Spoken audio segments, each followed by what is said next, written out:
అందరికీ నమస్కారం. ఈ మధ్య కావల్లో జరుగుతున్నటువంటి సంఘటనలన్నీ కూడా మీడియా మిత్రులందరికీ కూడా తెలిసిన విషయమే. వాటిపైన కొన్ని విషయాలను నేను ఇక్కడ ప్రస్తావించబోతూ ఉన్నాను. నిన్న జరిగినటువంటి కావ్య కృష్ణారెడ్డి అన్నగారి ప్రెస్ మీట్ చూడడం జరిగింది. అన్నగారు మాట్లాడుతూ కాకాని గోవర్ధన్ రెడ్డి గారు, కావల్లో ఏం పని మీకు, కావలిన అడ్డ, కావలికి ఎందుకు వస్తారు, మీకు అసలు ఏం పని అని మాట్లాడడం జరుగుతూ ఉంది. అయ్యా, ఫస్ట్ టైం ఎమ్మెల్యే గారు, మీరు కొన్ని విషయాలు తెలుసుకోకపోతే తెలుసుకొని మాట్లాడాలని చెప్పి నేను తెలియజేస్తూ ఉన్నా. ఆయన ఒక జిల్లా పరిషత్ చైర్మన్గా, ఒక వైఎస్ఆర్ కాంగ్రెస్ పార్టీ జిల్లా అధ్యక్షుడిగా, ఒక మంత్రిగా, ఈ రాష్ట్రానికి మంత్రిగా, ఏమండి ఒక నియోజకవర్గానికో లేకపోతే ఒక విలేజ్కో పనిచేసిన వ్యక్తి కాదు ఆయన. ఒక రాష్ట్రానికి సంబంధించి మంత్రిగా పనిచేసినటువంటి కాకాని గోవర్ధన్ రెడ్డి గారు ఈనాడు ప్రతిపక్ష పార్టీలో ప్రధాన భూమిక పోషిస్తూ ప్రజా సమస్యలపై నిరంతరం గళమిప్పుతున్నటువంటి మా కాకాని గోవర్ధన్ రెడ్డి గారు ఎక్కడ ప్రజలకి సమస్యలు వచ్చినా, లేదా అధికార పార్టీ నాయకులు ఎక్కడ అవినీతి కార్యక్రమాలకి పాల్పడుతున్నా ప్రశ్నించే హక్కు మా నాయకులకే కాదు, మీకు తెలుసో లేదో ప్రజాస్వామ్యంలో మీరు తప్పు చేసినప్పుడు అడిగే ప్రశ్న సామాన్య పౌరుడి నుంచి మీడియా మిత్రులకి సైతం ఉంటుందన్న విషయాన్ని మీరు ఒక విద్యావంతుడిగా నేను మీకు తెలియజేయాల్సినటువంటి అవసరం వచ్చింది. ఇప్పుడు మీకు రాజకీయాల్లో కొత్తగా ఎమ్మెల్యే అయ్యారు కదా, అందుకని కొన్ని విషయాలు తెలుసుకొని మాట్లాడాల్సిందిగా నేను తెలియపరుస్తూ ఉన్నా. పోనీ మీరు ఈ మధ్య కొత్తగా ఎమ్మెల్యే అయిపోయి సడన్గా పైకి వచ్చేసారు కదా కావలి నియోజకవర్గంలోకి, అందుకని కావలి నాది, ఇంత మెజార్టీతో గెలిచా, అంత మెజార్టీతో గెలిచా, నేను ఒక గాల్లో గెలిచా అని చెప్పుకోవడం కాదు. ప్రతిపక్షంలో పనిచేసి ఉంటే, ఆ కష్టాలేదో నీకు తెలిసి ఉంటే ప్రతిపక్ష నాయకులు ఎలా పనిచేస్తారో తెలుసుకో ముందు. నీకేం తెలుసయ్యా? పాపం ఆ సుబ్బన్నని అడుగు, చెప్తాడు. ఆ అన్న ఒక మండల నాయకుడైతే పార్టీ కష్టకాలంలో పార్టీని భుజాల మీదకి ఎత్తుకొని, ఆ రోజు మీ పార్టీలో ఎవరు ప్రతిపక్ష నాయకుడి పాత్ర పోషించని రోజు సుబ్బన్న ముందుకొచ్చి నియోజకవర్గ ఇన్ఛార్జి బాధ్యతలు తీసుకొని ప్రజల కోసం పోరాటాలు చేసి కేసులు పెట్టించుకొని ప్రజల పక్షాన పోరాడే వాళ్ళనే ప్రతిపక్ష నాయకులు అంటారయ్యా. కావ్య కృష్ణారెడ్డి గారు, మీకు కొన్ని విషయాలు తెలియకపోతే, ఇప్పుడు అధికారం వచ్చేసింది కదా, డబ్బులు పెట్టి సీటు కొనుక్కున్నావు కదా, కాబట్టి రేపు మళ్ళీ మీరు ప్రతిపక్షంలోకి పోతే నువ్వు ఎక్కడుంటావో చెప్పగలవా? మళ్ళీ పాపం ఆ సుబ్బన్నకో ఇంకెవరికో ఆ బాధ్యతలను అప్పచెప్పేసి తమరు పలాయనం చిత్తగించేటువంటి వ్యక్తి అని చెప్పి కావలి ప్రజలు మాట్లాడుకుంటూ ఉన్నారు. అన్నా, మా కాకాని గోవర్ధన్ రెడ్డి గారు, మీరు కేసుల్లో జైలుకు పోయి వచ్చాడు, ఈయనేంది నాతో మాట్లాడేది అని అంటూ ఉన్నారు. జైళ్ళకి తప్పు చేయని వాళ్ళు కూడా పోతూ ఉంటారన్నా. ప్రభుత్వాల మీద గౌరవంతోనో, న్యాయస్థానాల మీద గౌరవంతోనో, పోలీస్ వారి మీద గౌరవంతోనో కొన్ని భరించి వెళ్ళి వాళ్ళ సచ్చీలతని మళ్ళీ నిరూపించుకుంటారు. అంత మాత్రం చేత తప్పు చేసిన వాళ్ళుగా భావించకూడదు. ఈరోజు భారతదేశంలోనే చంద్రబాబు నాయుడు గారు అనేక కేసుల్లో మొదటి స్థానంలో ఉన్నారు అని అన్ని పత్రికల్లో చూసాం మనం ఈ మధ్య. ఆయన కూడా మీరు చెప్పినట్టు జైలుకు వెళ్ళొచ్చారు. అంత మాత్రం చేత ఆయన తప్పు చేస్తుంటే ఆయన నిరూపించుకుంటాడు. అలాంటి వ్యక్తుల్ని మీరు మీ పార్టీలో ఉన్నటువంటి మీ చంద్రబాబు నాయుడిని కూడా మీరు హేళన చేసినట్టుగానే మేము భావిస్తూ ఉన్నాం. పోతే నిన్న మీ పక్కన మొన్న మీ ప్రెస్ మీట్లో కొంతమంది మీ పక్కన కూర్చున్నారనా? వాళ్ళందరూ ఎక్కడికి వెళ్ళారు? నిన్న కనపడలేదే. వాళ్ళందరూ ఎందుకు రాలేదు? ఏం మీరు ఒక్కరే కూర్చొని ప్రెస్ మీట్లో మాట్లాడారే? దానికి సమాధానం నేను చెప్తానన్నా. వాళ్ళందరూ ఎందుకు రాలేదో కూడా నేను తర్వాత చెప్తాను. మీరు నిన్నేం మాట్లాడారంటే మీరు మాట్లాడిన మాటలకే సమాధానం చెప్తానన్నా. నేను ముందేమన్నారు మీరు? కాకాని గారు ప్రతాప్ రెడ్డిని పరీక్షించి తర్వాత నన్ను పరీక్షించు రా, ప్రతాప్ రెడ్డిని పరీక్షించి నన్ను పరీక్షించు అని అన్నారు నిన్న మీరు. ఆ పరీక్షించడానికి వస్తుంటేనే మళ్ళీ నువ్వెవడి నన్ను పరీక్షించడానికి రావడానికి అని అంటావు. పిలుస్తావు గౌరవంగా, మళ్ళీ నీ లొసుగులు ఎక్కడ బయటపడిపోతాయోనని నువ్వెవరు నన్ను పరీక్షించేదానికి అని అంటావు. ఆయన డాక్టర్ కాకాని గోవర్ధన్ రెడ్డి గారు కదా, అందుకనే ఏమన్నా భయపడుతున్నావా? పిహెచ్డి చేశారులే మా కాకాని గోవర్ధన్ అన్న గారు. డాక్టర్ కాకాని గోవర్ధన్ రెడ్డి గారు, నీ డిసీజ్ ఏమన్నా ఉంటే బయటపడతాయని భయపడుతున్నారా? అంటే పరీక్ష డాక్టర్లు చేస్తూ ఉంటారు. మా కాకాని గోవర్ధన్ అన్న గారు కూడా డాక్టర్ గారు కదా, అందుకని నీకున్న వ్యాధులు ఏమన్నా బయటపడతాయని భయపడుతూ ఉన్నావా? ఇంకొక మాట అన్నారు మీరు నిన్న, విప్పి చూపిస్తా అని. ఏంటన్నా? నేను ఒక మహిళగా మీరు అన్న మాటల్ని నేను రిపీట్ చేయకూడదు. అయినా కూడా అంటే నాయకుల్ని కించపరిచినట్టు మాట్లాడేస్తే వాళ్ళు అవమానంతో కింగిపోతారు, నా జోలికి రారు, నేను చేసినటువంటి తప్పిదాలు ఏమన్నా ఉంటే ప్రతిపక్ష నాయకులు ఎత్తి చూపరు, వీళ్ళని నా మాటల ద్వారా కించపరిచి మాట్లాడేసి అవమానపరిచి మాట్లాడేస్తే నా జోలికి రారు అనుకుంటున్నారేమోనన్నా మీరు. మీరు ఏంటన్నా విప్పి చూపిస్తానంటున్నారు? మీ పార్టీ వాళ్ళే మీకు విప్పేశారు కదన్నా. కావలి నాది, కావలి ఎమ్మెల్యే నేను, ఇక్కడ మీకేం పని అంటున్నారు కదా. మీ పార్టీ నాయకులే నీకు తెలియకుండా ఒక రాజ్యసభ సభ్యుడు వచ్చేసాడనా కావలికి. అన్నా కృష్ణన్న మీకే చెప్తున్నా, అప్పుడు విప్పేసినట్టున్నారు. అంటే మీకు తెలియకుండా రాజ్యసభ వచ్చింది కదా, అప్పుడు ఒకటి విప్పేసినట్టున్నారు. మీకు తెలియకుండా కావలి నియోజకవర్గంలో ఒక ఎమ్మెల్సీ పదవి వచ్చిందనా, అప్పుడు ఒకటి విప్పేసినట్టున్నారనా. మీకు తెలియకుండా ఎమ్మెల్యే అవ్వాల్సిన అతనులే పాపం ఒక చైర్మన్ పదవి వచ్చిందనా, అప్పుడు ఒకటి విప్పేసినట్టున్నారనా. ఇక ఉన్నదేదన్నా ఉంటే రేపో మాపో మంత్రి పదవి కూడా మీకు కావలికి ఏదో పాపం చాలా ట్రై చేసుకుంటున్నారనా. అది వచ్చిందంటే అన్నా మొత్తం విప్పేసినట్టేనా. దయచేసి మీకు ఒక సొంత చెల్లెలుగా నేను ఒక సలహా ఇస్తున్నానన్నా, చాలా సీనియర్ నాయకురాలన్నా నేను. ఇలా మాట్లాడుతూ ఉంటే ఇది కేవలం మా కాకాని గోవర్ధన్ అన్న గారి గురించి లేరు. ఒక సీనియర్ నాయకుడిగా, ఒక ప్రతిపక్ష నాయకుడిగా మీరు సమాధానాలు చెప్పకుండా మా నాయకుల్ని అవమానపరిచే విధంగా మీ మాటలు ఉన్నాయి కాబట్టి, మీరు ఒక క్రమశిక్షణ కలిగినటువంటి పార్టీ అని చెప్పుకునే పార్టీలో ఉన్నారు కాబట్టి, ఆ నియోజకవర్గంలో ఉన్నటువంటి మా బీసీ నాయకులకి కూడా చెప్తున్నా నేను, అన్నా ఎంతమంది కావలికి ఎమ్మెల్యేలుగా పనిచేశారన్నా? ఇలాంటి మాటలు ఒక ఎమ్మెల్యే ఏ రోజన్నా మాట్లాడా అన్నా?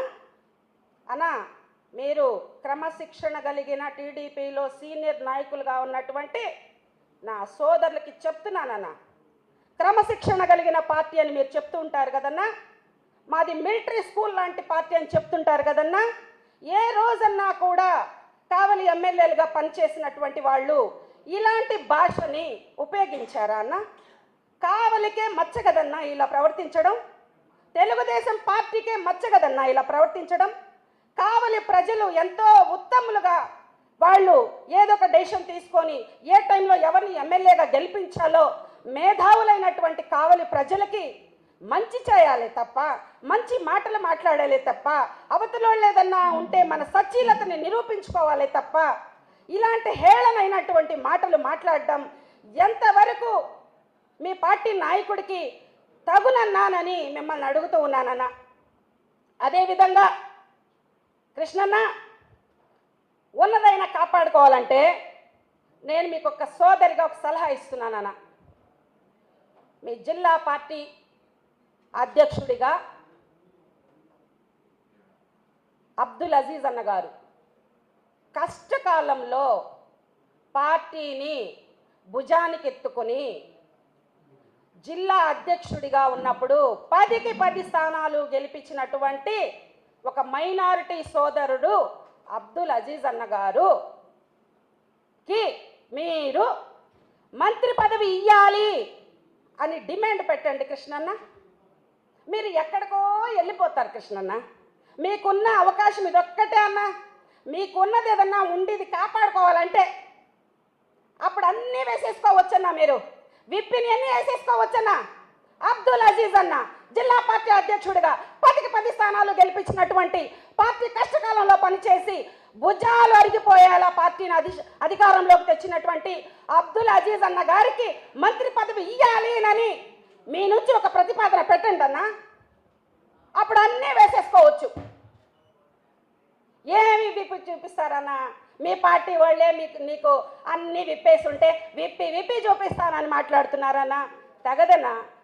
సోదరిగా మీకు సలహా ఇచ్చానన్నా. మళ్ళీ ఏదంటే అది మాట్లాడబాకన్నా. మీరంటే గౌరవం ఉందన్నా. ఎందుకనంటే మీ గురించి కొంత విన్నానన్నా. మీకు మహిళలన్నా, బీసీలన్నా, బలహీన వర్గాలన్నా అభిమానం అని మాత్రం నేను విన్నానన్నా. అందుకని మమ్మల్ని తిట్టరని మేము భావిస్తున్నామన్నా.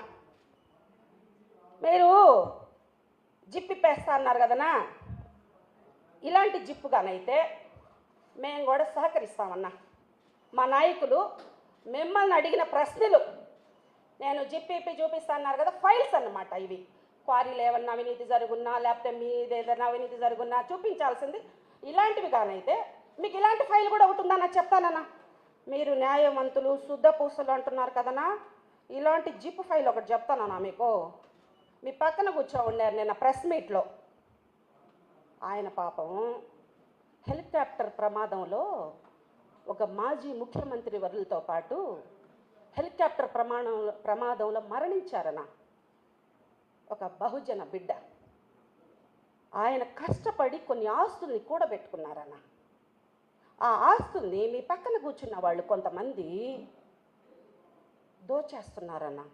ఆ మహిళ పాపం వాళ్ళ ఇళ్ల చుట్టూ తిరుగుతూ ఉందన్నా. అలాంటి ఫైల్ ఒకటి పంపిస్తానన్నా. ఆ జిప్పు తీసి న్యాయం చేయండి అన్నా. లేదు అని అంటే మీరు అధికారంలో ఉన్నారన్నా, ఎంజాయ్ చేయండి అన్నా.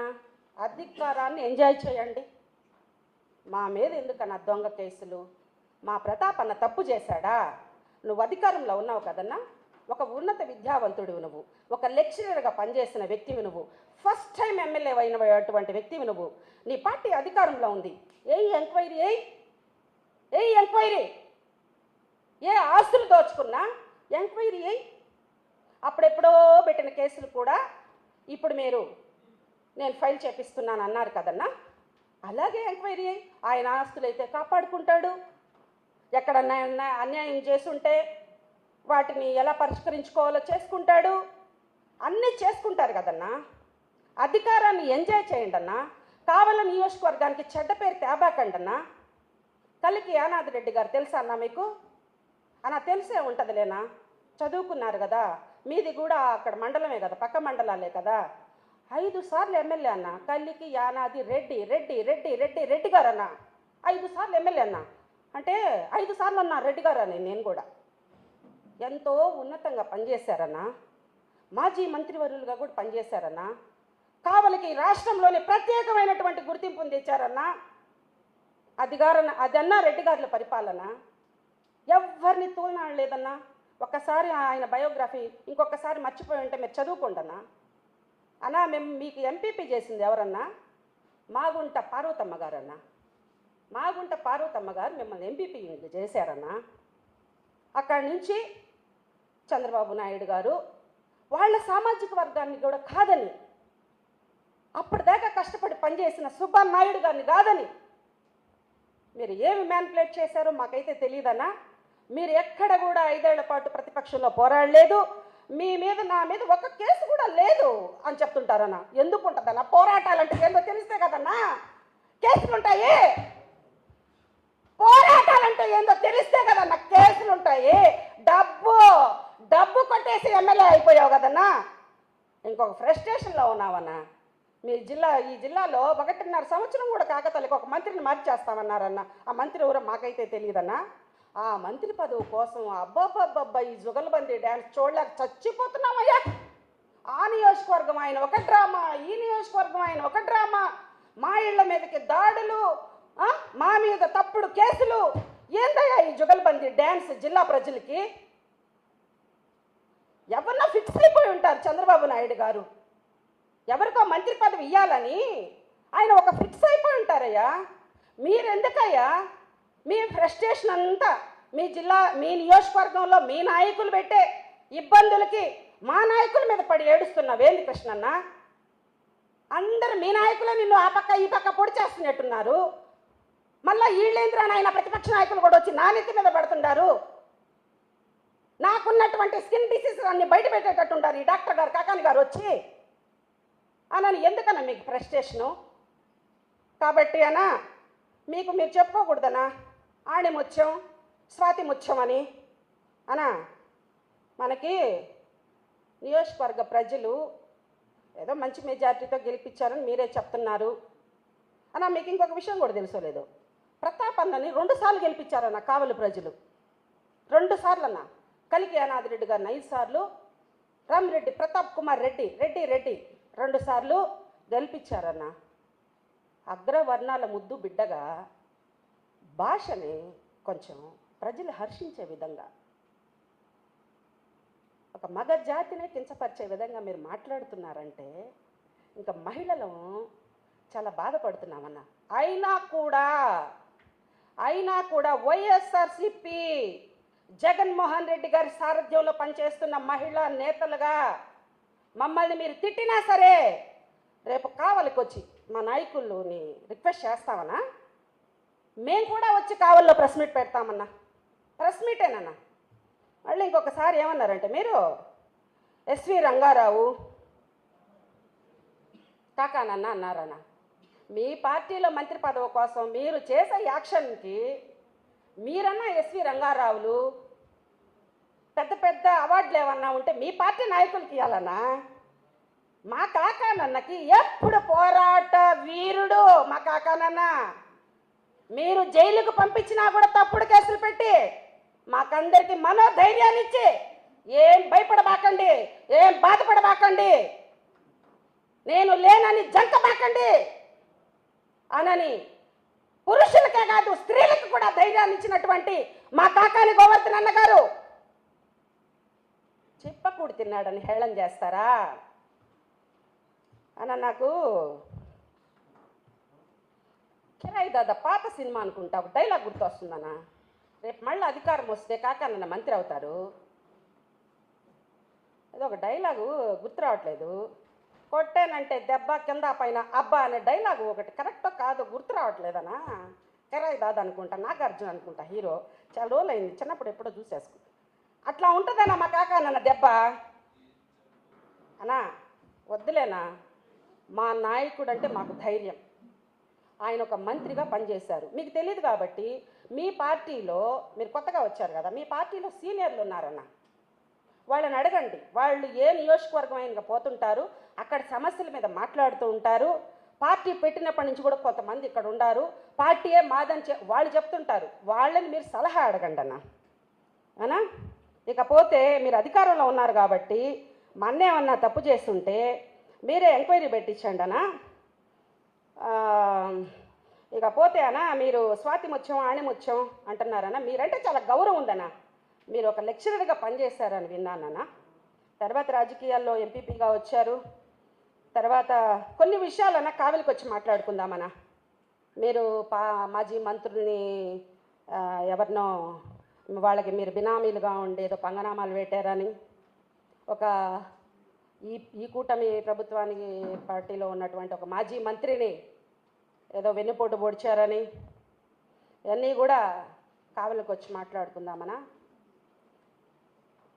అజీజ్ అన్న గారి విషయం మర్చిపోబాకన్నా. మంత్రిగా రికమెండ్ చేయండి అన్న. మీరు అన్నీ వేసేసుకోవచ్చు అన్నా. ఇకపోతే చివరిగా మా రామిరెడ్డి ప్రతాప్ కుమార్ అన్న గారి గురించి ఒక మాట చెప్తానన్నా. ఆయన్ని నమ్ముకున్నటువంటి సుకుమార్ రెడ్డి గారు ఆయన్ని ఒక సామాన్య కార్యకర్త నుంచి ఒక ఎమ్మెల్యే స్థాయికి పెంచినటువంటి వ్యక్తి మా రామిరెడ్డి ప్రతాప్ కుమార్ రెడ్డి అన్న. మీరు కష్టకాలంలో పనిచేసినటువంటి సుబ్బన్నని ఎమ్మెల్యే అవ్వాల్సిన వ్యక్తిని పాపం ఆయన ఏ స్థాయికి నువ్వు ఆయన పక్కన కూడా కూర్చోబెట్టుకోవడం లేదన్నా, కష్టకాలంలో పనిచేసినటువంటి సుబ్బన్నని. కాబట్టి మా రామిరెడ్డి ప్రతాప్ అన్న నమ్మిన వ్యక్తుల్ని ఏ స్థాయికి పెంచుతారనేది అందరికీ, కావలి ప్రజలందరికీ తెలుసు. కాబట్టి మా జగన్మోహన్ రెడ్డి గారు అజీజ్ అన్న గారిని వైఎస్ఆర్ కాంగ్రెస్ పార్టీలో కార్పొరేటర్ని చేసి, మేయర్ని చేసి, మైనారిటీలకు అంత ప్రాధాన్యత ఇచ్చినటువంటి జగన్మోహన్ రెడ్డి గారు నెల్లూరు నగరంలో కూడా ఒక సామాన్యుడికి, నాలాంటి సామాన్యులకి రాజకీయ ప్రాధాన్యత కల్పించినటువంటి వైఎస్ఆర్ కాంగ్రెస్ పార్టీ జగన్మోహన్ రెడ్డి గారు అబ్దుల్ అజీజ్ అన్నని మేయర్ని చేశారు. మైనార్టీ నాయకుడిగా నెల్లూరు నగరంలో ఒక మైనార్టీని నిలబెట్టాడు మీరు. కాబట్టి ఆయన స్థాయిని కూడా అలాంటి చిన్న సామాజిక వర్గాల వాళ్ళని పెంచుతారని చెప్పి కూడా నేను చెప్తూ, డాక్టర్ కాకాని గోవర్ధన్ రెడ్డి గారి జనతా గ్యారేజ్ రేపు అధికారం వస్తే ఇచ్చట అన్ని రిపేర్లు చేయబడును. ఓకేనా? థ్యాంక్ యూ అన్న, థ్యాంక్ యూ. కావల్లో మాట్లాడుకుందాం.